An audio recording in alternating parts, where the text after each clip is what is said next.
أشهد أن لا إله إلا الله وحده لا شريك له وأشهد أن محمدا عبده ورسوله أما بعد فأعوذ بالله من الشيطان الرجيم بسم الله الرحمن الرحيم الحمد لله رب العالمين الرحمن الرحيم مالك يوم الدين إياك نعبد وإياك نستعين اهدنا الصراط المستقيم صراط الذين أنعمت عليهم غير المغضوب عليهم ولا الضالين.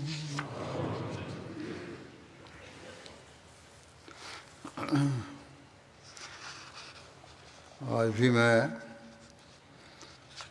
سایہ کا ذکر کروں گا جو میرے پاس مواد ہے. اس میں سے فتح مکہ سے پہلے ان سرایہ کا ذکر ملتا ہے، مختصر سا ذکر ہے. اس کے بعد دوسرا مضمون بیان کروں گا. سریہ جو ابو قتادہ کا ذکر ملتا ہے، ابو قتادہ انصاری کا، جو بطرف خضرہ تھا. یہ سریہ شعبان 8 ہجری میں ہوا. اس سریہ کے امیر ابو قتادہ تھے. خضرہ مدینہ منورہ کے شمال مشرق میں بنو محارب کی سرزمین میں شمار کیا جاتا تھا. یہ تہامہ کا علاقہ بھی تسلیم کیا جاتا تھا جو کہ نجد میں شامل ہے. یہاں بنو غطفان کی ایک شاخ رہائش پذیر تھی. بنو غطفان اسلام دشمنی پر مسلسل مائل تھے اور مسلمانوں کو نقصان پہنچانے کا کوئی موقع ہاتھ سے نہ جانے دیتے تھے. نجد کے علاقے خضرہ میں رہائش پذیر بنو غطفان ریاست مدینہ کے خلاف شرانگیزی پھیلانے میں مصروف تھے. حضرت عبداللہ بن ابی حضرت اسلمی سے روایت ہے کہ میں نے حضرت سراقہ بن حارثہ کی بیٹی سے شادی کی. یہ بدر کی جنگ میں شہید ہو گئے تھے.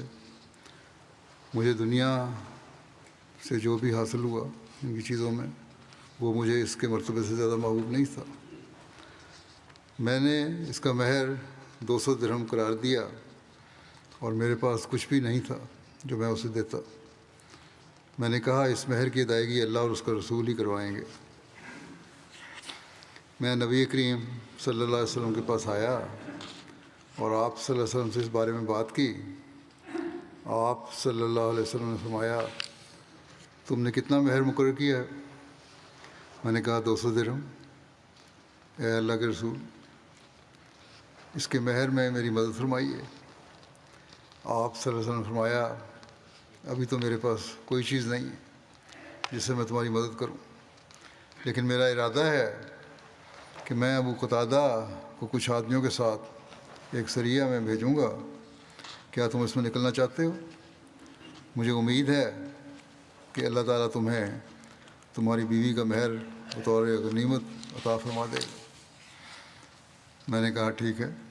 پھر ہم نکلے اور ہم کل 16 آدمی تھے. حضرت ابو قتادہ ہمارے امیر تھے. آپ صلی اللہ علیہ وسلم نے ہمیں نجد کی جانب قبیلہ غطفان کی طرف بھیجا اور آپ صلی اللہ علیہ وسلم نے فرمایا رات کو چلنا اور دن کو چھپ جانا اور اچانک حملہ کرنا اور عورتوں اور بچوں کو قتل نہ کرنا. پھر ہم نکلے یہاں تک کہ غطفان کی ایک جانب پہنچ گئے. جب اندھیرا چھا گیا تو ابو قتادہ نے ہمیں خطبہ دیا اور ہمیں اللہ تعالیٰ سے ڈرنے کی وصیت کی اور 2 آدمیوں کی جوڑیاں بنا دیں اور کہا کہ ہر آدمی اپنے ساتھی سے جدا نہ ہو یہاں تک کہ وہ شہید کر دیا جائے یا اس کی مجھے خبر دے. اور کوئی ایسا آدمی میرے پاس نہ آئے کہ میں اس سے سوال کروں تو وہ کہے مجھے دوسرے کا علم نہیں ہے۔ بالکل ساتھ ساتھ رہنا ہے۔ اور جب میں تکبیر کہوں تم بھی تکبیر کہو، اور جب میں حملہ کروں تم بھی حملہ کرو، اور تعاقب کرنے میں دور تک نہ جانا، زیادہ تعاقب نہیں کرنا۔ اگر دشمن دوڑ جاتا ہے تو جانے دینا اس کو۔ چنانچہ ہم نے وہاں پر موجود لوگوں کا محاصرہ کر لیا۔ حضرت ابو قتادہ نے اپنی تلوار نیام سے نکال لی اور تکبیر کہی، اور ہم نے بھی اپنی تلواروں کو نیاموں سے نکال لیا اور آپ کے ساتھ تکبیر کہی۔ چنانچہ ہم نے وہاں پر موجود لوگوں پر حملہ کیا۔ اچانک کہتے ہیں میں نے دیکھا کہ اس میں سے ایک دراز کا آدمی ننگی تلوار سونتے آہستہ آہستہ چل رہا تھا اور کہہ رہا تھا، اے مسلمان آؤ جنت کی طرف۔ میں اس کے پیچھے چل پڑا۔ کافر تھا وہ، طنزیہ انداز میں کہہ رہا تھا کہ جنت چاہیے نا تمہیں، تو آؤ جنت کی طرف۔ وہ جنت جنت کہہ کر ہمارا مذاق اڑا رہا تھا۔ میں جان گیا کہ وہ مڑ کر آئے گا۔ میں اس کے پیچھے نکل پڑا۔ میرا ساتھی کہنے لگا دور مت جانا، ہمارے امیر نے ہمیں ڈھونڈنے کے لیے نکلنے سے منع کیا ہے۔ بہرحال کہتے ہیں میں نے اسے پا لیا اور اس کی ننگی کمر کی طرف تیر پھینک دیا۔ اس نے پھر کہا، اے مسلمان جنت کے قریب ہو۔ پھر طنزیہ انداز میں کہا۔ میں نے دوبارہ اس کی طرف تیر پھینکا اور اسے قتل کر دیا۔ میں نے اس کی تلوار لے لی۔ میرا دوست مجھے پکار رہا تھا کہ تم کہاں چلے گئے تھے؟ اللہ کی قسم میں ابو قتادہ کی طرف گیا۔ انہوں نے مجھ سے تمہارے متعلق پوچھا تو میں نے انہیں بتا دیا۔ میں نے کہا کیا امیر نے میرے بارے میں پوچھا؟ اس نے کہا ہاں، اور وہ مجھ پر اور تم پر غصہ ہو رہے تھے۔ اس نے کہا اس نے مجھے بتایا کہ مسلمانوں نے اموال غنیمت جمع کر لیے ہیں اور ان کے سرکردہ لوگوں کو قتل کر دیا۔ چنانچہ میں حضرت ابو قتادہ کے پاس آیا تو آپ نے مجھے ملامت کی۔ میں نے کہا میں نے ایک آدمی کو قتل کیا جس کا معاملہ یوں تھا، اور وہ ایسے ایسے کہہ رہا تھا۔ پھر ہم نے جانوروں کو ہانکا اور عورتوں کو تلوار کر لیا۔ ہماری تلواریں پالان کے ساتھ لٹکی ہوئی تھیں۔ صبح ہوئی تو میرے اونٹ سے قطرے بہہ رہے تھے۔ ایک عورت نے جو ہرن کی طرح بار بار پیچھے دیکھ رہی تھی اور رو رہی تھی۔ میں نے پوچھا کیا دیکھ رہی ہو؟ اس نے کہا اللہ کی قسم میں ایک شخص کو دیکھ رہی ہوں، اگر وہ زندہ ہوتا تو ہمیں تم سے بچا لیتا۔ میرے دل میں یہ بات آئی کہ وہ شاید وہی ہے جسے میں نے قتل کر دیا، اور یہ اس کی تلوار ہے جو پالان کے ساتھ لٹکی ہوئی ہے۔ کہنے لگی کہ اللہ کی قسم یہ اس کی تلوار کی نیام ہے۔ اس کے پاس اس کی نیام تھی تلوار کی۔ اس میں داخل کر کے دیکھ، اگر تو سچا ہے۔ میں نے داخل کی تو وہ پوری آ گئی۔ چنانچہ وہ عورت رونے لگی۔ پھر ہم نبی کریم صلی اللہ علیہ وسلم کی خدمت میں اونٹ اور بکریاں لے کر آئے۔ ایک روایت کے مطابق صحابہ اس مہم میں 15 راتیں باہر رہے اور 200 اونٹ، 1000 بکریاں اور بہت سے قیدی لائے۔ خمس الگ کیا گیا اور ہر ایک کے حصے میں 12 اونٹ آئے۔ ایک اونٹ کو 10 بکریوں کے برابر قرار دیا گیا۔ جبکہ ایک دوسری روایت کے مطابق اس سریہ میں 200 اونٹ، 2000 بکریاں اور بہت سے قیدی غنیمت میں حاصل ہوئے۔ پھر ایک ذکر سریہ حضرت ابو قتادہ بطرف وادی اعظم کا ہے۔ یہ رمضان 8 ہجری جنوری 630 عیسوی میں ہوا۔ اعظم مدینہ سے 36 میل کے فاصلے پر مشرق کی طرف نجد کے علاقے میں ایک وادی ہے جہاں غطفان کی ایک شاخ بنو اشجع آباد تھے۔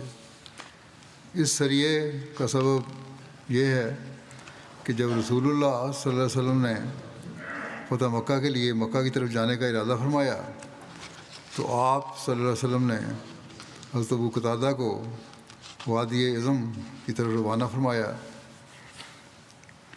جو مدینے سے مشرق کی طرف ہے، جبکہ مکہ جنوبی جانب ہے، تاکہ لوگ یہ سمجھیں کہ حضرت صلی اللہ علیہ وسلم کی روانگی مکے کی طرف نہیں بلکہ اعظم کی جانب ہوگی۔ ایک روایت کے مطابق اس سریے کے قائد حضرت عبداللہ ابن ابی حضرت تھے۔ حضرت ابو قتادہ کے ساتھ 8 صحابہ تھے، جن میں سے ایک حضرت محلم بن جسامہ الیسی بھی تھے۔ حضرت عبداللہ بن ابی حضرت بیان کرتے ہیں کہ جب ہم وادی اعظم پہنچے تو وہاں عامر بن ازبت اشجعی ہمارے پاس سے گزرا۔ اس نے ان کے پاس آ کر انہیں اسلامی طریق کے مطابق سلام کیا۔ اس شخص نے اس پر مسلمانوں نے اس پر ہاتھ اٹھانے سے گریز کیا، کیونکہ اسلام کیا اسلامی طریقے سے، اس لیے تعلیم تو یہی ہے، منع ہو گیا۔ مگر حضرت محلم کا اس شخص کے ساتھ پہلے سے کوئی جھگڑا تھا، اس لیے انہوں نے عامر بن ازبت پر حملہ کر کے اسے قتل کر دیا، اور انہوں نے اس کا سامان اور اونٹ اپنے قبضے میں لے لیا۔ اس کے علاوہ کسی جتھے سے صحابہ کا سامنا نہ ہوا، چونکہ انہیں صرف مشرکین کی توجہ بٹانے کے لیے بھیجا گیا تھا، اس لیے صحابہ وہاں سے واپس ہو لیے۔ اسی دوران میں انہیں خبر ملی کہ رسول اللہ صلی اللہ علیہ وسلم مکے کے لیے روانہ ہو گئے ہیں، لہذا یہ بھی اسی طرف مڑ گئے، یہاں تک کہ راستے میں حضرت صلی اللہ علیہ وسلم سے جا ملے۔ جب یہ رسول اللہ صلی اللہ علیہ وسلم کے پاس آئے تو اس قتل کا جو یہ قتل کیا تھا انہوں نے، اس کا سارا واقعہ آپ کو بتایا۔ لکھا ہے اس تاریخ کی کتاب میں کہ یہ آیت نازل ہوئی کہ یا ایھا الذین آمنوا اذا ضربتم فی سبیل اللہ وتبینوا ولا تقولوا لمن القى الیکم السلام لست مؤمنا تبتغون عرض الحیات الدنیا وعند اللہ مغانم کثیرہ کذالک کنتم من قبل فمن اللہ علیکم وتبینوا ان اللہ کان بما تعملون خبیرا۔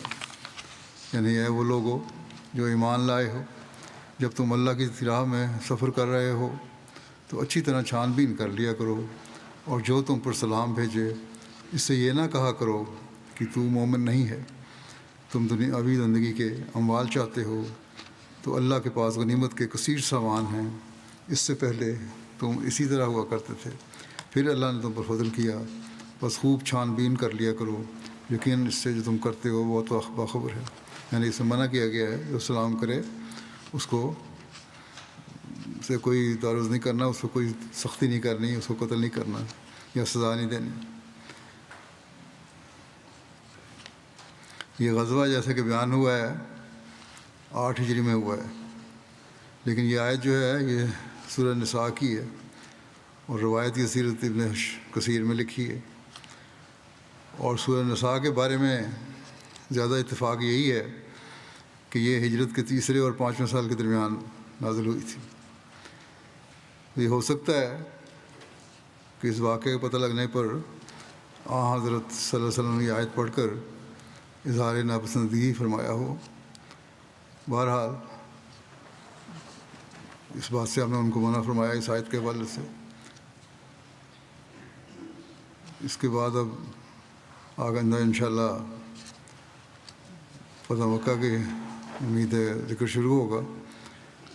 اس وقت اب جماعت کے ایک بزرگ اور جید عالم، خلافت کے فدائی، دین کے بے مثل خادم کو ذکر کروں گا جن کی گزشتہ دنوں میں وفات ہوئی ہے۔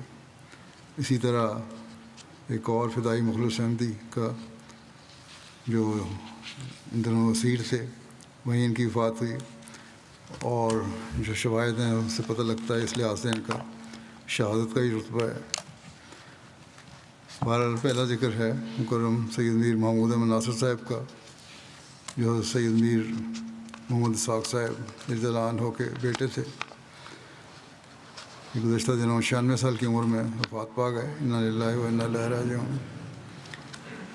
آپ حضرت اماں جان حضرت نصرت جہاں بیگم کے بھتیجے تھے، اور حضرت مسلم ماؤد اور حضرت مریم صدیقہ صاحبہ کے داماد، اور جیسا کہ بتایا ہے پہلے کہ حضرت میر محمد اسحاق صاحب کے بیٹے اور آپ کی والدہ کا نام صالحہ بیگم تھا۔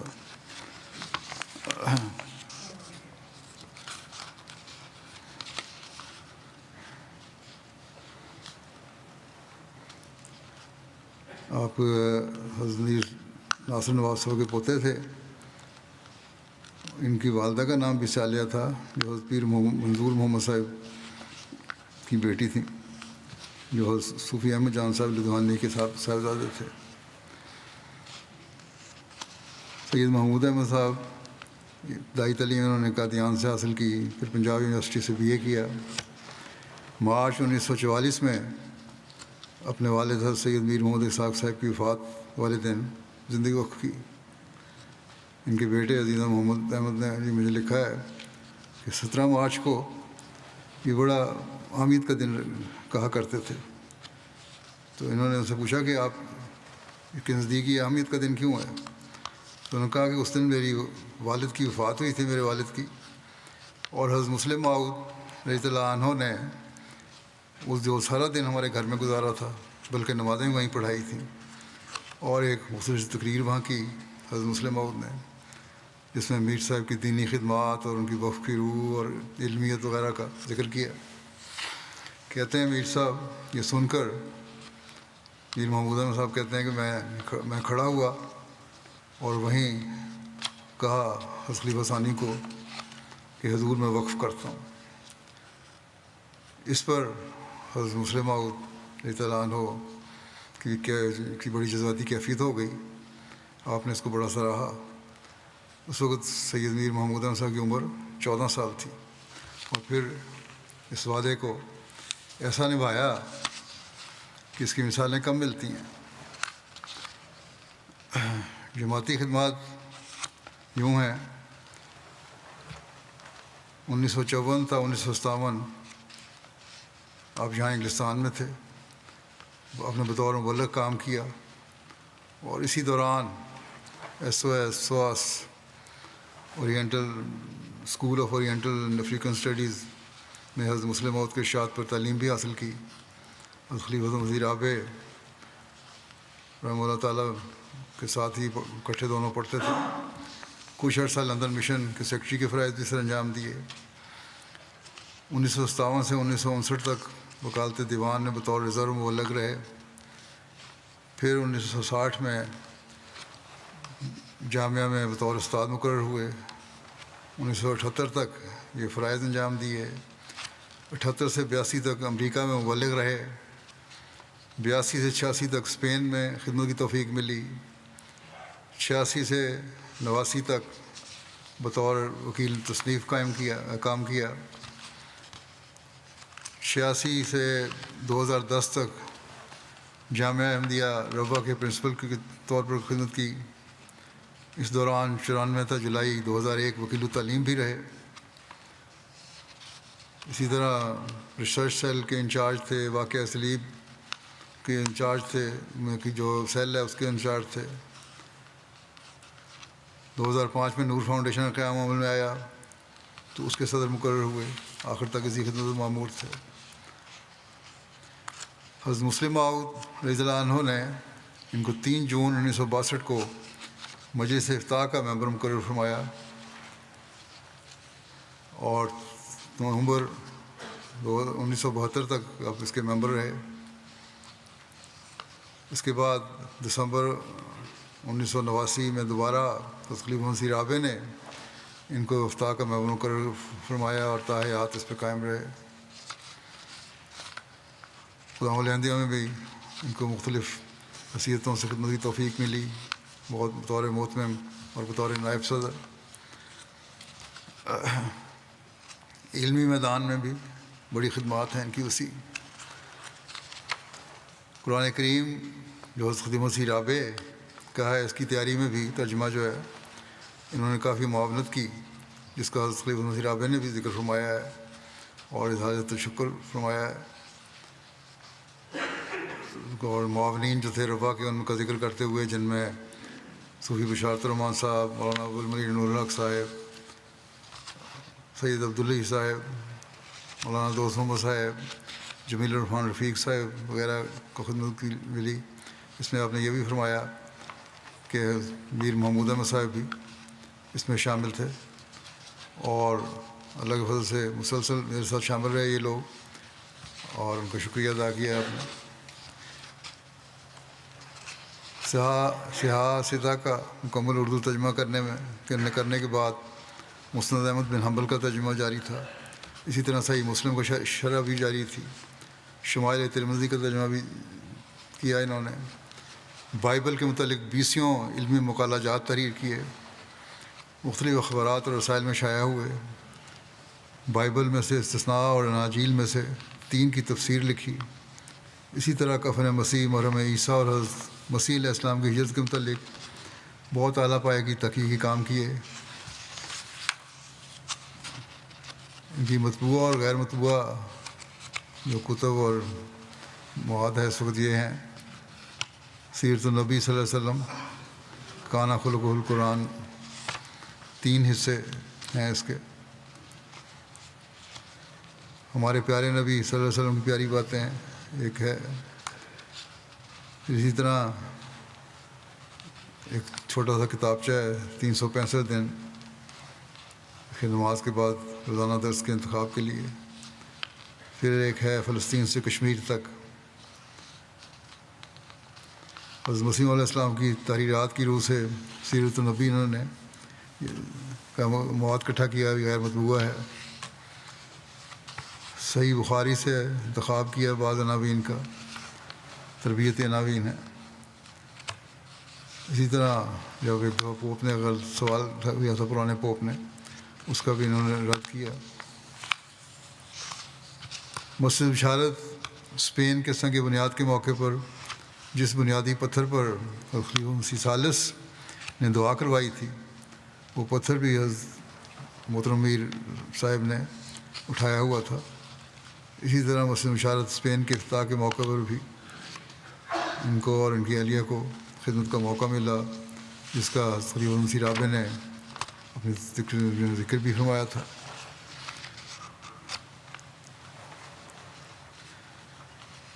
1955 میں جلسہ سالانہ کے افتتاح کے موقع پر حضرت خلیفہ مسیح ثانی نے نکاحوں کا اعلان فرمایا تھا۔ 8 نکاح تھے یہ، ان میں میر محمود احمد صاحب کا نکاح بھی تھا جو حضرت خلیفہ ثانی نے اپنی بیٹی عبد المتین صاحبہ کے ساتھ پڑھا تھا، اور اس میں حضرت خلیفہ ثانی نے فرمایا کہ عام طریقے کے مطابق نکاح 29 دسمبر کو ہوا کرتے تھے، مگر ان نکاحوں میں کچھ مستثنیات ہیں۔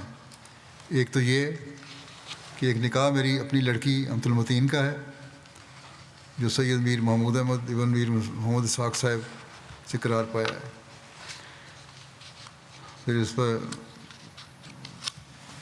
تفصیل بیان کی، پھر یہ بھی بیان فرمایا کہ محمود احمد اس وقت لندن میں BA میں پڑھ رہے ہیں، اور اگر اللہ تعالیٰ نے خیریت رکھی تو ارادہ ہے کہ اگلے سال مئی میں وہ واپس آ جائیں۔ میں اپنے تینوں بچوں کو، آپ نے تینوں بچوں کا ذکر کیا، کو محمود احمد کو جو داماد ہے ان کے نام لیے پھر آپ نے خلیفہ ثانی نے میر محمود احمد کو، کہ محمود احمد کو جو داماد ہے، اور داؤد احمد کو جو داماد ہے سید میر داؤد احمد صاحب کا ذکر ہے، اور طاہر احمد کو جو طاہر مرحومہ کا لڑکا ہے خلیفہ مسیح رابع کا ذکر کیا۔ وہاں چھوڑ آیا ہوں تاکہ وہ تعلیم پائیں اور آئندہ سلسلے کی خدمت کریں۔ ان کو تاکید ہے کہ انگریزی میں لیاقت حاصل کریں۔ پھر آپ نے فرمایا کہ اگر انگریزی تعلیم اچھی طرح حاصل ہو جائے تو چونکہ یہ تینوں مولوی فاضل ہیں اور عربی تعلیم بھی ان کی نہایت اعلیٰ ہے، اگر انگریزی تعلیم بھی اعلیٰ ہو گئی تو قرآن شریف کا ترجمہ اور حضرت صاحب کی کتابیں یا حضرت مسیح علیہ السلام کی کتابوں کا ترجمہ انگریزی میں کر کے وہ سلسلے کی اشاعت میں مددگار ہو سکتے ہیں۔ فرمایا کہ ریویو آف ریلیجنز میں بھی اس بات کا محتاج ہے کہ اس کا کوئی اچھا اور لائق ایڈیٹر ہو۔ اس غرض کے لیے میں اپنے بچوں کو وہاں چھوڑ آیا ہوں۔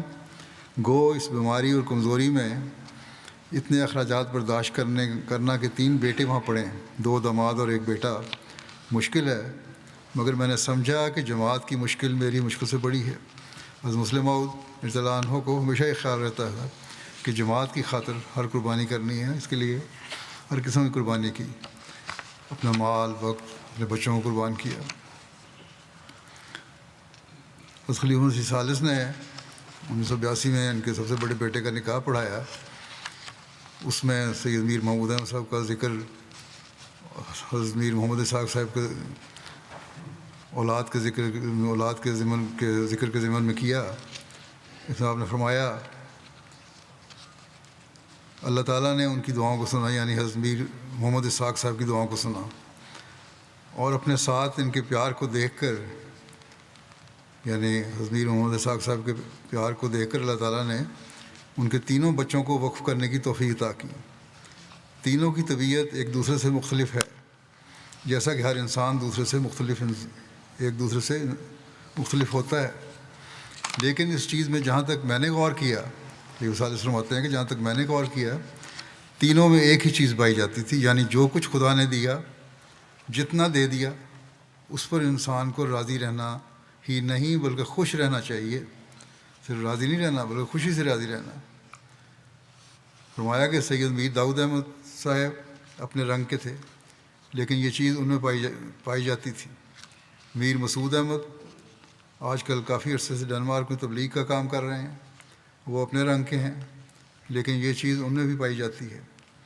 اور ان کے چھوٹے بھائی میر محمود احمد، جن کے بچے کا نکاح کا میں اعلان کروں گا، وہ اپنے رنگ کے واقف زندگی ہیں، لیکن یہ چیز ان میں کامن ہے ساروں میں، کہ خوشی سے رہنا، اور جو جماعت دے اس کو قبول کرنا اور کسی قسم کا مطالبہ نہ کرنا۔ فرماتے ہیں کہ ان کے باپ کا یہ ورثہ پوری نسل میں آگے چلا ہے۔ خدا تعالیٰ نے حضرت مامو جان رضی اللہ عنہ کی اولاد پر، یعنی میر اسحاق صاحب کی اولاد پر بڑا فضل کیا ہے۔ اس واسطے جماعت کے لیے جو یہ نمونہ بھی قائم ہوا، اور جماعت کے سامنے یہ ہر حالت میں ہنستے اور بشاش چہرے بھی آئے، جو ہر وقت خدا تعالیٰ کے شکر گزار بندے بنتے ہوئے، اس کی حمد کے ترانے گاتے ہوئے اپنی زندگی کے دن گزارنے والے ہیں۔ پھر آپ نے آگے دعا دی کہ دعا کریں کہ اگلی نسل بھی ان چیزوں کو حاصل کرنے والی ہو۔ شعر و شاعری سے بھی شغف تھا آپ کو؟ حضرت مسیح علیہ السلام کے شعر اور کلام محمود کے شعر تو یاد تھے ہی، اس کے علاوہ خود بھی نظمیں بعض کہتے تھے۔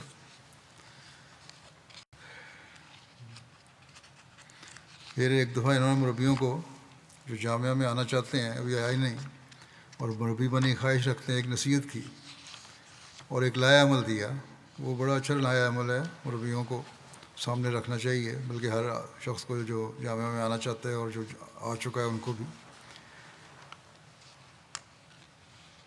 پہلا بات یہ لکھی کہ روزانہ صبح 3 بجے اٹھ کر وضو کر کے، پاکستان کے وقت کے مطابق تو وہی وقت بنتا ہے تہجد کا، کہ تہجد ادا کریں۔ روزانہ 5 وقت نماز با جماعت مسجد میں جا کر ادا کریں، اور وہاں ربا میں رہنے والوں کو نصیحت کی کہ مسجد مبارک میں کم از کم ایک نماز ادا کریں۔ پھر روزانہ خدا تعالیٰ کی رضا کے لیے، رسول کریم صلی اللہ علیہ وسلم کی محبت کے لیے، حضرت مسیح علیہ السلام کی محبت کے لیے، خلافت کی محبت کے لیے دعا مانگیں۔ پھر 5ویں بات یہ ہے کہ تسبیح، درود شریف، استغفار کو اپنا شعار بنائیں۔ 6ٹھی بات یہ ہے کہ حضرت صاحب یا خلیفہ وقت کی خدمت میں محبت اور عقیدت کے جذبات کے ساتھ دعا کی درخواست کرتے ہوئے خط لکھا کریں۔ 7ویں بات یہ کہ اپنے موجودہ فرائض اور ذمہ داریاں احسن طریق پر ادا کریں۔ 8ویں بات یہ ہے کہ اپنے والدین کی خدمت کریں، اور اگر وہ دور ہیں تو انہیں دعاؤں میں یاد رکھیں۔ 9ویں بات یہ قرآن شریف کا ترجمہ لفظی اور محاورہ سیکھنے کی کوشش کریں۔ 10ویں بات یہ کہ روحانی خزائن کا کم از کم 3 دفعہ مطالعہ کریں۔ 11 یہ کہ روزانہ الفضل اور ایک عام اخبار پڑھیں۔ روزانہ الفضل اور ایک عام اخبار پڑھیں۔ روزانہ خدمت خلق کا ایک کام کم از کم ضرور کریں۔ ان کے بیٹے سید غلام محمد فروخ لکھتے ہیں ان کے بارے میں کہ چند باتیں پیش کرتا ہوں کہ ابا کو اللہ تعالیٰ سے جو محبت تھی، اس کا اظہار نمازوں اور ذکر الہی سے ہوتا تھا۔ ان کی نمازوں کو تو میں نے بھی دیکھا ہے مسجد میں، ایک طرف کونے میں لگے جس خوشبو خود سے پڑھا کرتے تھے۔ جو گھر میں نمازیں وہ تو ہوتی ہیں ان کو ہم نہیں جانتے، لیکن باہر بھی ان کی ایک عجیب کیفیت ہوتی تھی نماز کے وقت۔ ایک ایسا فطری اور بے تکلف تعلق تھا جس کا لوگوں کے سامنے اظہار نہیں سمجھتے تھے، لیکن پھر بھی بعض دفعہ اظہار ہو جاتا ہے، لوگ خود ہی نوٹ کر لیتے ہیں۔ مثال کے طور پر انہوں نے لکھا ہے کہ میں ابا کی نوٹ بک دیکھتا ہوں، اس پر ہر روز اللہ لکھا ہوا نظر آتا۔ غور کیا تو معلوم ہوا کہ جب بھی اپنے قلم میں روشنائی بھرتے ہیں سیاہی تو پہلا لفظ اللہ لکھتے ہیں، اور اس طرح بعض اوراق یا ڈائریوں پر کئی لائنوں میں صرف اللہ لکھا ہوا تھا۔ اپنے آخری سالوں میں اپنے کمرے میں ایک فقرہ لکھا تھا، اے میرے اللہ تی آمو۔ تو میں نے پوچھا اس کا مطلب کیا ہے؟ کہتے ہیں اٹالین زبان کا لفظ ہے تی آمو کہ آئی لو یو، اللہ تعالیٰ کو لکھا ہے انہوں نے۔ حمد باری تعالیٰ پہ ان کی ایک نظم بھی ہے جس میں یہ شعر ہے کہ مجھ کو حاصل رہے، مجھ کو دائم ملے تیرا دیدار بھی، تیری گفتار بھی۔ بیماری کے دنوں میں ان کو ایک دفعہ بیٹنس کا آپریشن ہوا تو السلام علیکم کی آواز آئی، صحت یاب ہو گئے۔ ان کی عبادت اور نمازوں کا فلسفہ بھی تعلق باللہ سے ہی وابستہ تھا، ان کو دو کو الگ نہیں کیا جا سکتا۔ کئی مرتبہ نماز تہجد میں اپنی دعا کا طریق بتایا کہ پہلے حمد باری اور تعلق باللہ کے لیے دعائیں کرتا ہوں۔ ایک دن کہتے ہیں مجھے بتایا کہ میں روزانہ تہجد میں اپنے چچا جان یعنی حضرت ڈاکٹر سید میر محمد اسماعیل صاحب رضی اللہ عنہ کی نظم کے اشعار پڑھتا ہوں جو چچا جان نے بعنوان تم لکھی تھی۔ اس کا پہلا شعر یہ ہے کہ علاج درد دل تم ہو، ہمارے دل ربا تم ہو، تمہارا مدعا ہم ہیں، ہمارا مدعا تم ہو۔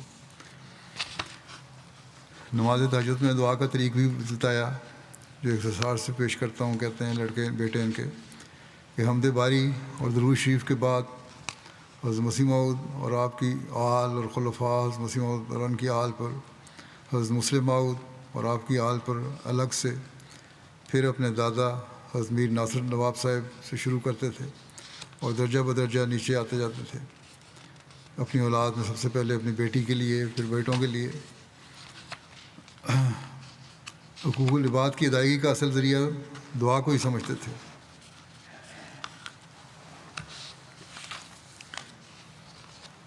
خلافت سے محبت اچھا لگتی تھی نہ تو تھی، لیکن سب سے بڑھ کے محبت ان کی حضور صلی اللہ علیہ وسلم سے تھا، عشق تھی، عشق تھا ایک۔ اتباع سنت رسول کی کوشش کرتے تھے، چھوٹی چھوٹی باتوں سے اس کا اظہار ہوتا تھا۔ کہتے ہیں ان کے بیٹے کا ایک دو مرتبہ اس طرح ہوا کہ آپ کسی بے آرام کرسی پہ بیٹھے ہوئے تھے اور میں کسی دوسری کرسی پہ بیٹھا تھا آرام سے۔ میں اٹھا اور ان کے لیے کرسی خالی کی، لیکن اس پر نہیں بیٹھے کہ حضور صلی اللہ علیہ وسلم نے کسی کو اس کی جگہ سے اٹھا کر خود بیٹھنے سے منع فرمایا ہوا ہے۔ بے شک بیٹے ہو تم میرے، لیکن یہ حضرت صلی اللہ علیہ وسلم کی سنت کے خلاف ہے کہ دوسرے کی کرسی بیٹھنے کی جگہ پہ قبضہ کیا جائے، اس لیے میں نہیں بیٹھوں گا۔ اسی طرح راستہ میں آتے جاتے سلام کرنے بیل کرنے کی کوشش کرتے، جمعہ کے دن جمعہ کی نماز کے بعد اور عصر کی نماز کے بعد دعا کرنے مشغول رہتے، اور اس بات کو ناپسند کرتے کہ کوئی ان سے ملنے بھی آئے اس دوران میں، کیونکہ حضور صلی اللہ علیہ وسلم نے فرمایا ہے کہ یہ قبولیت دعا کا وقت ہوتا ہے۔ کہتے ہیں ہم بچے بھی اس سے گریز کرتے تھے کہ ان کے پاس اس وقت میں جائیں۔ حضور صلی اللہ علیہ وسلم کے یوم ولادت اور یوم وفات اور حضرت مسیح موعود علیہ السلام کے یوم ولادت اور یوم وفات پر تاکیدی طور پر درود شریف کثرت سے پڑھنے کی نصیحت کرتے تھے، اور خود بھی اکثر سبحان اللہ و بحمدہ سبحان اللہ العظیم اللہم صلی علی محمد و آل محمد پڑھتے رہتے۔ کہتے ہیں میں ایک دفعہ قادیان گیا تو مجھے یہ دعا لکھ کے دی کہ دارالمسیح کے ہر کمرے میں سب سے پہلے ایک دفعہ میری طرف سے یعنی میر صاحب کی طرف سے یہ دعا پڑھنا، اور حضرت مسیح علیہ السلام کے مزار مبارک پر بھی دعا کرنا۔ 1990 میں آپ پر ایک مقدمہ قائم ہوا جو مجلس شورا میں اظہار رائے پر تھا۔ مقدمہ 298 کا تھا، لیکن جج نے آپ کو کہا کہ آپ نے تقریر میں حضور صلی اللہ علیہ وسلم اور صحابہ کی توہین کی ہے۔ اس پر آپ نے بڑی سختی سے اس کا رد کیا جج کے سامنے، اور نے کہا مجھے بتاتے تھے کہ مجھے اس بات کی بڑی تکلیف تھی۔ جج نے آپ کو کہا کہ میر محمود احمد نے بحث کے دوران نبی کریم صلی اللہ علیہ وسلم اور صحابہ کے متعلق توہین آمیز الفاظ استعمال کیے ہیں۔ اس پر میر محمود احمد صاحب نے کہا کہ یہ مجھ پر الزام ہے، یہ سراسر جھوٹ ہے، جھوٹ ہے، جھوٹ ہے۔ میں نبی کریم صلی اللہ علیہ وسلم اور صحابہ کی دل سے تعظیم کرتا ہوں اور ان کی رسالت پر پختہ ایمان رکھتا ہوں۔ پھر کہا کہ میں سید ہوں اور ان کی آل سے ہوں اور جھوٹ بولنے والے پر لعنت بھیجتا ہوں۔ یہ جج کے سامنے بڑی ضرورت سے بیان دیا انہوں نے۔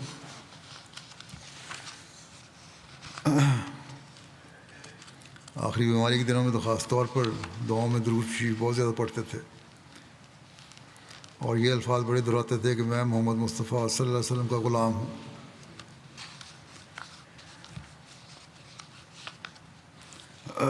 حضرت مسیح علیہ السلام سے محبت کا اظہار تھا، یہ بھی اپنی مثال تھا۔ ان کے بیٹے کہتے ہیں مجھے یاد ہے کہ 1989 میں روزنامہ الفضل ربانی جماعت کے 7 سالہ تقریبات کے موقع پر سلسلے کے بزرگوں سے انٹرویو لیے۔ آپ نے صرف یہ کہا کہ حضرت مسیح علیہ السلام کا یہ سب سے بڑا معجزہ ہے کہ انسان کا زندہ خدا سے دوبارہ تعلق جوڑ دیا۔ اس طرح کے الفاظ تھے ان کے۔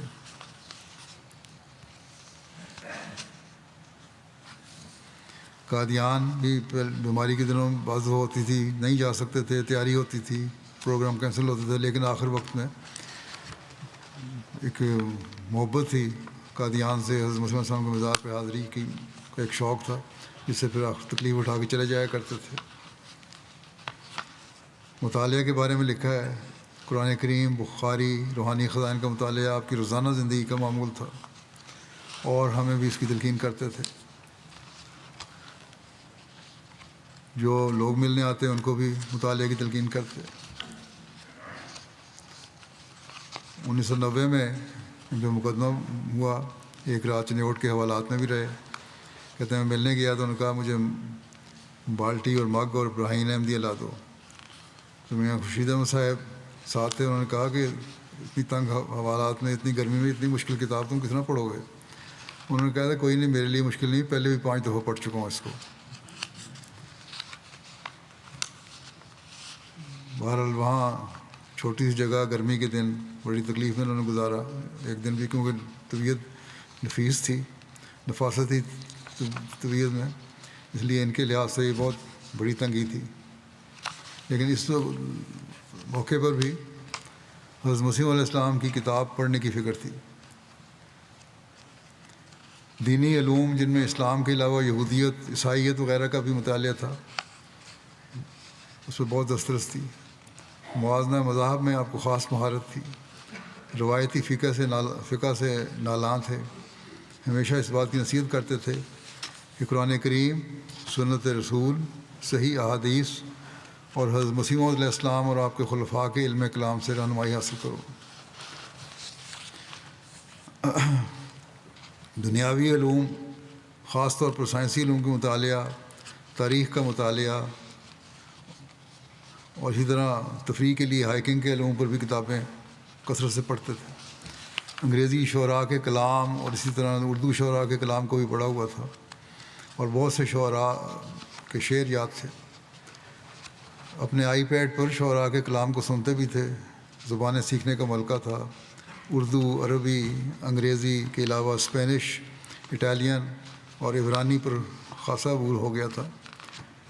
اٹالین کے پروگرام تو ٹی وی اور آئی پیڈ پر باقاعدگی سے دیکھتے تھے۔ اس کے لیے وجہ یہ تھی کہ آپ کو حضرت مسلم رضی اللہ عنہ نے کسی زمانے میں اٹالین زبان سیکھنے کا کہا تھا، اور اس بات کا اظہار فرمایا تھا کہ حضور ان کو اٹلی بھیجیں گے۔ اور یہ کہا کرتے تھے کہ انہوں نے یہ کہا تھا کہ سیکھو زبان، میں سیکھ رہا ہوں، اس کو منسوخ تو نہیں کیا تھا اس حکم کو، اور آج تک یہ جاری ہو کہ میرے لیے، تو اس لیے میں جاری رکھوں گا۔ مالی قربانی میں خاص جوش سے کرتے تھے۔ پھر اسی طرح جو بھی ان کے حصے میں ورثے میں جائیداد آئی، اس کی فوری طور پہ حصہ جائیداد ادا کیا۔ مبشر ایاز صاحب جو آج کل پرنسپل ہیں جامعہ کے، لکھتے ہیں کہ میر صاحب نے ایک نہایت معصومانہ اور پاک باز زندگی بسر کی۔ انتہائی نفیس لیکن عاجز و منکسر المزاج، قناعت و توکل کے ایک اعلیٰ مثال بن کر رہے۔ علم و عرفان کا ایک سمندر تھے، بہت بڑے عالم تھے۔ باتیں سب ٹھیک ہیں، مفسر بھی تھے، محدث بھی تھے۔ جماعت احمدیہ کی تاریخ کے یہ پہلے خوش نصیب عالم ہیں جنہیں قرآن کریم کا ترجمہ کرنے کے ساتھ ساتھ پوری سطح کا اردو ترجمہ کرنے کی توفیق ملی۔ میر صاحب کی زندگی عبادت تھی، اس بات سے کہ کام کام اور بس کام۔ چھٹی کا لفظ میر صاحب کی زندگی کی لغت میں نہ تھا۔ میر صاحب بلا شبہ خلافت نما وجود تھے، جنہوں نے خلافت کی اطاعت اور خلافت سے محبت کر کے ہمیں دکھایا اور سمجھایا، اپنے عمل سے دکھایا کہ خلافت کا احترام اس کو کہتے ہیں۔ ایک دفعہ بیمار تھے، سائیکل پہ وقت پہ جایا کرتے تھے، 7:20 پہ جامعہ لگتا تھا، 7:20 پہ پہنچ جاتے تھے۔ 2-3 دفعہ سائیکل سے بھی گرے، طبیعت خراب تھی۔ ان کو میں نے کہا کہ آپ 10 بجے تک انتظار کیا کریں، 10 بجے جایا کریں جامعہ، اور اس کو بھی انہوں نے حکم سمجھا، اور پھر 10 بجے ہی دفتر جاتے تھے۔ بلکہ ایک دن وشر صاحب نے یہ بھی لکھا کہ باہر آ کے 10 بجے سے پہلے برآمدے میں ٹہل رہے تھے، تو میں نے تھوڑی دیر ان کا انتظار کیا، پھر ان سے جا کے پوچھا کہ آپ باہر کیوں ٹہل رہے ہیں، اندر نہیں آتے؟ انہوں نے کہا ابھی 10 نہیں بجے اور مجھے یہ حکم ہے خلیفہ وقت کا کہ 10 بجے دفتر جانا ہے، اس لیے میں 10 بجے دفتر جاؤں گا۔ ایک مثالی اطاعت تھی ان کی، ایک ماڈل تھے وہ لوگوں کے لیے، افسروں کے لیے بھی، ماتحتوں کے لیے بھی۔ تنویر ناصر صاحب ہیں ربی قادیان میں، کہتے ہیں کہ ایک یاد جو مجھے ہمیشہ ان کی رہتی ہے ہمیشہ دل میں میرے، وہ یہ ہے کہ ایک دن قادیان میں مسجد مبارک میں بیٹھا ہوا تھا، تو میر صاحب مسجد کی پہلی صف میں ٹہل رہے تھے۔ مجھے ان کا یہ ٹہلنا اور زیر لب دعائیں کرنا بڑا اچھا معلوم ہوا اور بڑا لطف اٹھا رہا تھا میں۔ تو کچھ دیر کے بعد مجھے ہمت ہوئی، میں نے آگے بڑھ کے عرض کیا کہ آپ مسجد کی پہلی صف میں ٹہل رہے ہیں، اس کی وجہ کیا ہے؟ انہوں نے بتایا کہ میں نے حضرت مسلم موعود رضی اللہ عنہ کو اس جگہ ٹہلتے ہوئے دیکھا تھا، اور میں بھی انہی کے خطوط اور نقش پر ٹہل رہا ہوں۔ عجیب محبت تھی حضرت مسلم موعود سے۔ تو فیروز عالم صاحب لکھتے ہیں کہ میرے زمانہ جامعہ غالب کے دوسرے یا تیسرے سال پرنسپل بن کے یہ آئے، ہماری خوش نصیبی ہے۔ انہوں نے تعلیم سے کہیں زیادہ اپنی مثالی شخصیت کے ذریعے عالم و عامل ہونے کے لحاظ سے ہماری تربیت کی۔ میں ان کے دروس وغیرہ جہاں تک ممکن تھا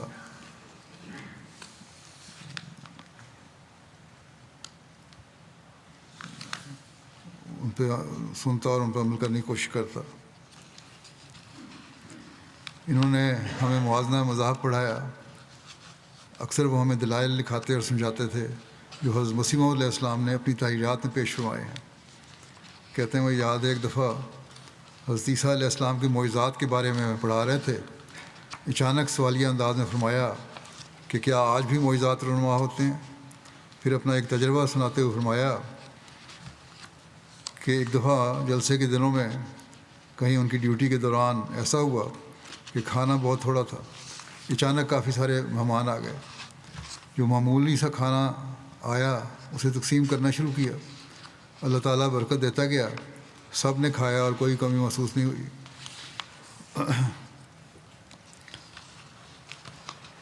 ان کے پوتے عزیز حاشر احمد مربی ہیں، وہ لکھتے ہیں کہ اللہ تعالیٰ سے بڑی محبت تھی، ایک عجیب اثر چھوڑا تھا اللہ تعالیٰ کی محبت کا ہر ایک کے دل میں، بڑوں میں چھوٹوں میں۔ تہجد میں باقاعدہ تھے، نمازوں میں باقاعدہ تھے۔ اب یہ مربی بن گئے، ان کو بھی چاہیے کہ اپنے دادا کے نقش قدم پر چلنے کی کوشش کریں۔ قرآن کریم سے محبت ایسی تھی کہ ایسا عشق کبھی نہیں دیکھا۔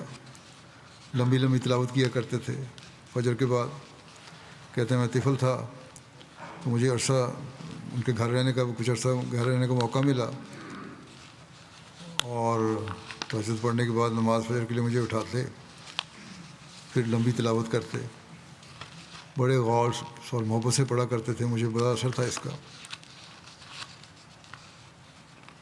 اور جب بھی کہتے ہیں میں جامعہ میں داخل ہوا، کینیڈا جامعہ میں داخل ہوئے، جب وہاں جاتا تھا پوچھتے تھے قرآن کریم کا ترجمہ اور تفسیر الگ الگ پڑھاتے ہیں یا اکٹھے؟ تو میں نے انہیں کہا کہ الگ الگ اس پہ خوش تھے کہ ایسا ہونا چاہیے، لوگ تفسیر آ جاتی ہے اور ترجمہ نہیں آتا۔ حضرت مسیح علیہ السلام سے محبت کا ذکر انہوں نے اس طرح کیا ہے کہ روحانی خزائن کے دیوانے تھے۔ مجھے بہت مرتبہ یہ کہا کہ میں نے حضرت اقدس علیہ السلام کی کتب بہت مرتبہ پڑھی ہیں، مگر ہر دفعہ نئے مضامین نکلتے چلے آتے ہیں۔ مجھے کہا کرتے تھے کہ روحانی خزائن پڑھ لو تو تمہیں قرآن، حدیث، سیرت سب کی سمجھ آئے گی۔ یہ بات تو مجھے بھی انہوں نے ایک دفعہ بتائی تھی۔ وہ کہنے لگے کہ میں نے حضرت مسیح علیہ السلام کی تمام کتب 3 دفعہ تو ضرور پڑھ لی ہیں، اور بعض کتابیں 3 سے زائد مرتبہ بھی پڑھی ہوئی ہیں، لیکن عاجزی کی انتہا تھی، کبھی علمیت کا اظہار نہیں کیا۔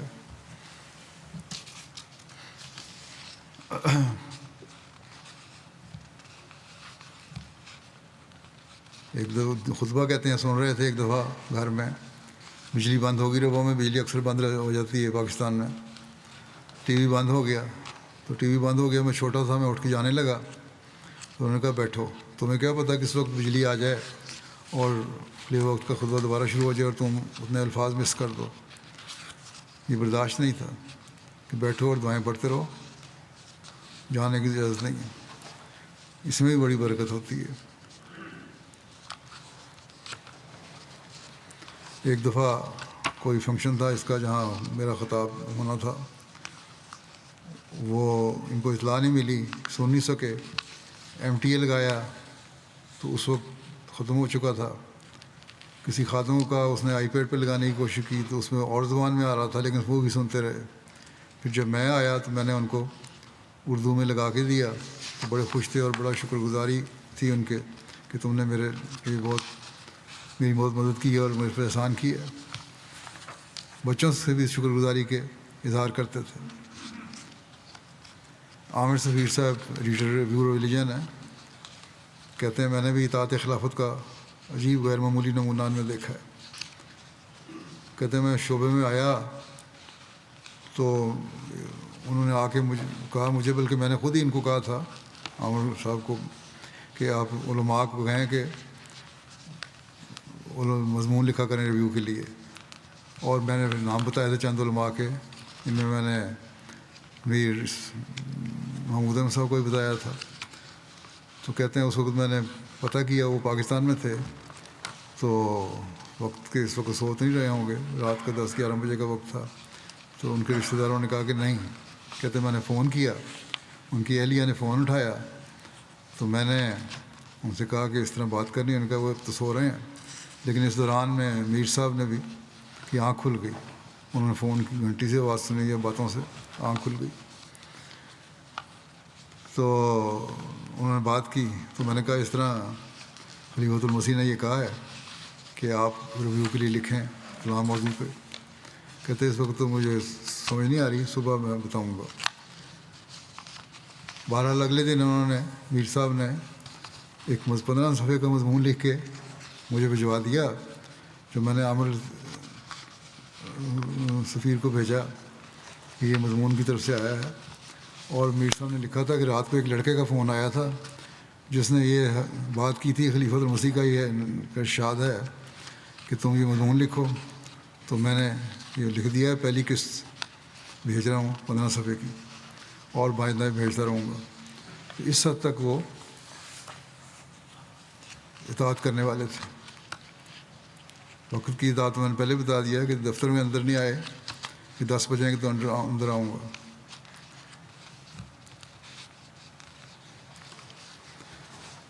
پھر جو ان کا پروگرام ہوتا تھا کفن مسیح کے بارے میں، اس کے بارے میں جو یہاں نمائش لگتی تھی جلسے پہ، اس میں بھی شامل ہوتے ہر سال، اور حضرت مسیح علیہ السلام کی تعلیمات کی روشنی میں سارا بیان کرتے تھے یہ، اور یہ فرماتے تھے کہ لکھا ہے عامر سفیر نے کہ کہتے تھے مربیان جب کسی علمی موضوع پر مطالعہ کرتے ہیں تو اصل یعنی جماعتی پہلو کو چھوڑ کر دنیاوی حوالوں پر زیادہ توجہ دیتے ہیں، لیکن ان کا طریق یہ تھا کہ سب سے پہلے حضرت مسیح علیہ السلام کی تحریرات اور موقف مکمل طور پر سمجھتے، اور پھر بعد میں غیر جماعتی یا سیکولر پہلوؤں کو دیکھتے نہ کہ اس کو الٹ. کہتے ہیں کہ میر صاحب بڑے اعتماد سے دنیا کے جو بڑے بڑے شراؤٹ کے ماہرین ہیں ان کے سامنے حضرت اقدس مسیح موعود علیہ السلام کا عقیدہ پیش کرتے تھے. زندہ بچ جانے کا، حضرت عیسیٰ کے زندہ بچ جانے کا صلیب سے واقعہ بیان کرتے ہیں کہ ریویو آف ریلیجن کی ٹیم کافی عرصے سے اس پہ جو ریسرچ ہوئی تھی اس کا واقعہ ہے کہ ریویو آف ریلیجن کی ٹیم کافی عرصے سے اس موضوع پر مختلف زاویوں اور پہلوؤں سے کام کر رہی تھی. ان کی کوشش تھی کہ شراؤٹ سے متعلق جملہ سائنسی، تاریخی اور نظریاتی پہلو پیش کر کے جماعتی موقف کو تقویت دی جائے. لیکن اس کے برعکس میر صاحب کی حکمت عملی اس سے مختلف تھی. ان کا یہ تھا کہ حضرت مسیح علیہ السلام نے یہ زور دیا ہے مریم عیسیٰ پر، اور حضرت مسیح علیہ السلام کے نکات کو بنیاد بنایا جائے اور باقی پہلوؤں کو اضافی حیثیت دی جائے. وہ بار بار یہی موقف پیش کرتے رہے، اور مریم عیسیٰ ہی وہ کڑی ہے جو واقعہ صلیب کو سمجھنے کی کلید ہے. ریویو کی ٹیم کی کاوشوں سے اگرچہ جماعت کا اخلاقی تاثر مضبوط ہوا اور ماہرین سے تعلق اچھے ہوئے، مگر علمی سطح پر فیصلہ کن اثر نہ پڑ سکا. لیکن میر صاحب کی اپروچ نے، کہتے ہیں، آخرکار اپنا اثر دکھایا. شراؤٹ کا اس وقت کے سب سے مشہور ماہر اور فوٹوگرافر بیری شوارٹز نے خود اعتراف کیا کہ اگر آپ واقعی مریم عیسیٰ سے متعلق اپنا نقطہ ثابت کر دیں تو مجھے ماننا پڑے گا کہ عیسیٰ واقعی صلیب سے بچ گئے تھے. ان کے بے شمار واقعات لوگوں نے لکھے ہیں اور بھی ہیں، ان کے بچوں کی طرف سے، ان کی اولادوں کی طرف سے، اور لوگوں کی طرف سے، واقفین کی طرف سے، مربیان کی طرف سے بیان کرنے مشکل ہیں. ایک چیز ہے جو ہر مربی نے لکھی، بہت سارے، کم از کم اگر ہر ایک نہیں تو جو کامن ہے، کہ کہتے تھے ایک لفظ پکڑ لو، قبر، اس پہ عمل کرو. اور اس قبر کے معنی یہ بتاتے تھے کہ قاف سے قرآن، بے سے بخاری حدیث کی کتاب، اور رے سے روحانی خزائن. یہ کہا کرتے تھے کہ اگر ان کے تم ماہر بن جاؤ، اس کو حاصل کر لو، اس پر عمل کرنے کی کوشش کرو، اس سے علم سیکھنے کی کوشش کرو، اس سے روحانیت سیکھنے کی کوشش کرو، تو تم نے اپنے مقصد کو پانے میں کامیاب تم اپنے مقصد کو پانے میں کامیاب ہو جاؤ گے.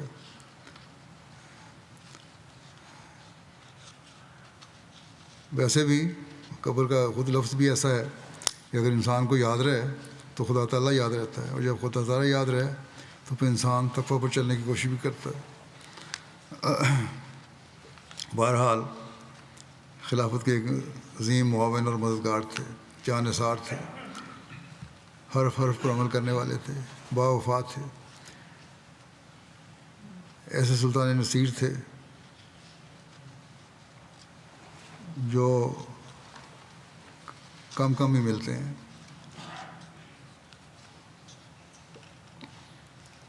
عالم و عمل تھے. مجھے کم از کم ان جیسی کوئی مثال ابھی نظر نہیں آتی.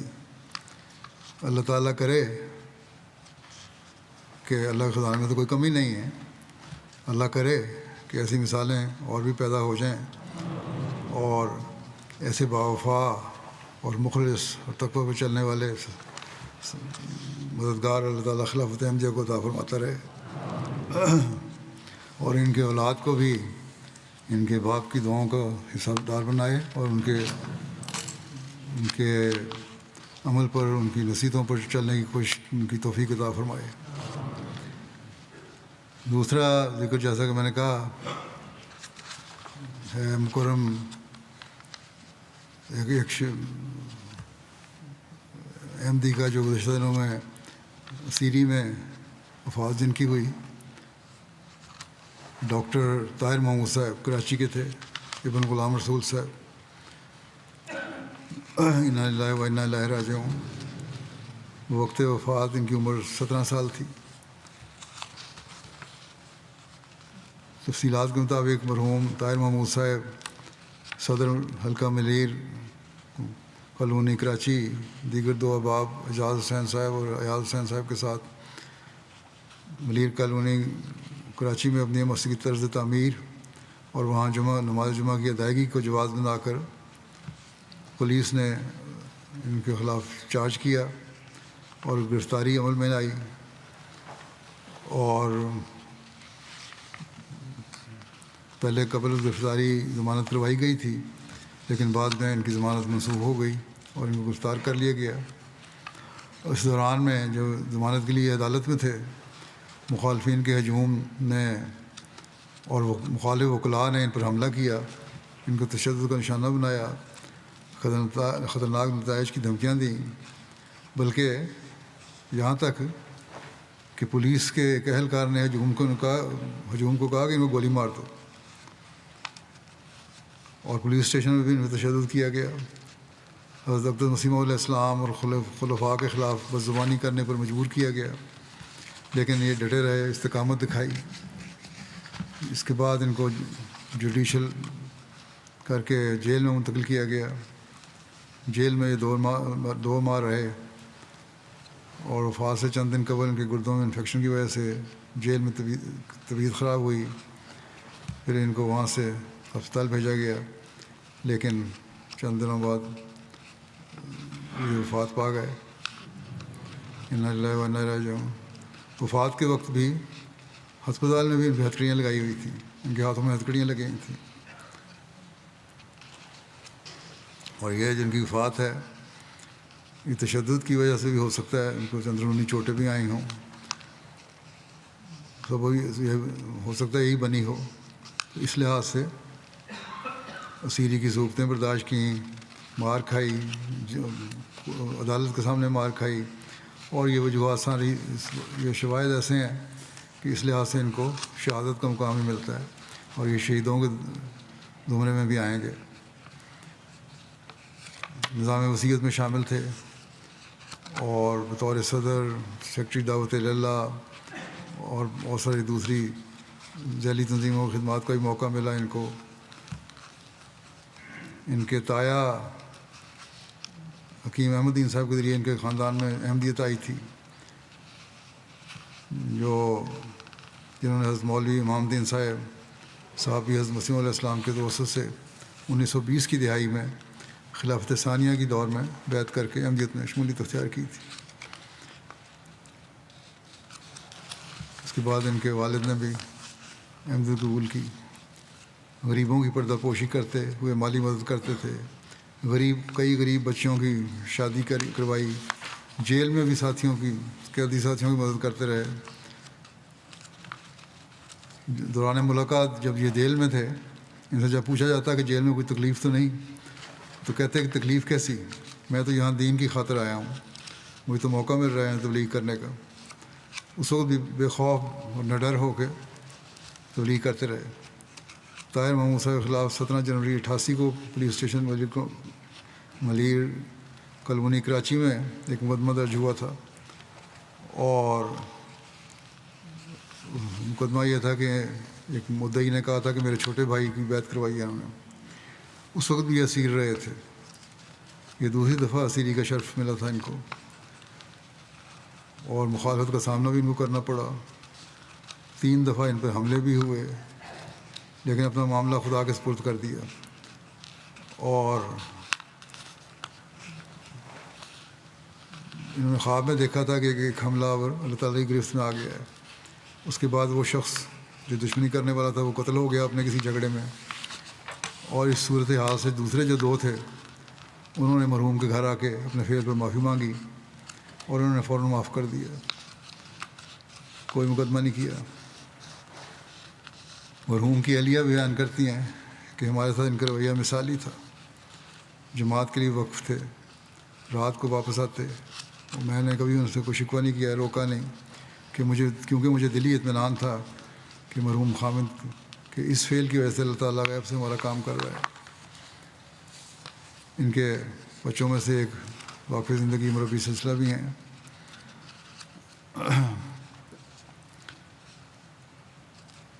انہوں نے لکھا ہے کہ 1980 کی دہائی میں اسیر راہ مولا بننے کی سعادت نصیب ہوئی تھی۔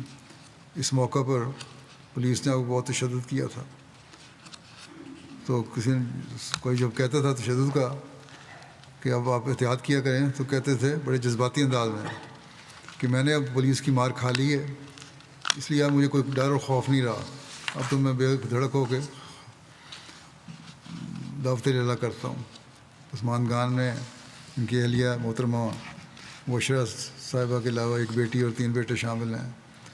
بیٹے منیب محمود صاحب ربی سلسلہ ہیں، پاکستان میں بھی ہیں، پاکستان میں ہی ہیں۔ اللہ تعالیٰ مرحوم سے مغفرت کا سلوک فرمائے، درجات بلند فرمائے، اور ان کی اولاد کو بھی ان کے نقشہ میں چلنے کی توفیق عطا فرمائے۔ نماز کے بعد نماز جنازہ ہوگا۔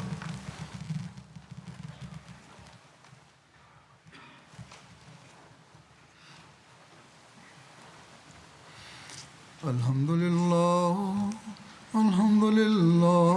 نحمده ونستعینه ونستغفره ونؤمن به ونتوکل علیہ ونعوذ باللہ من شرور انفسنا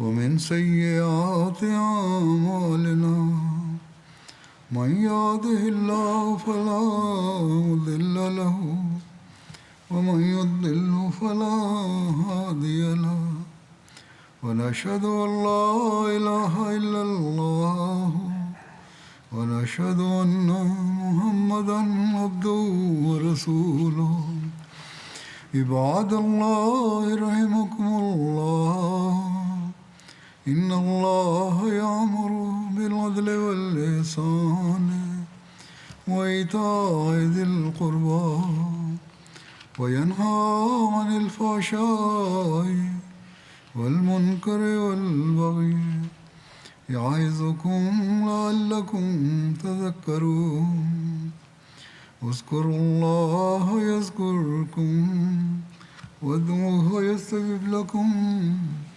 ولذكر الله أكبر۔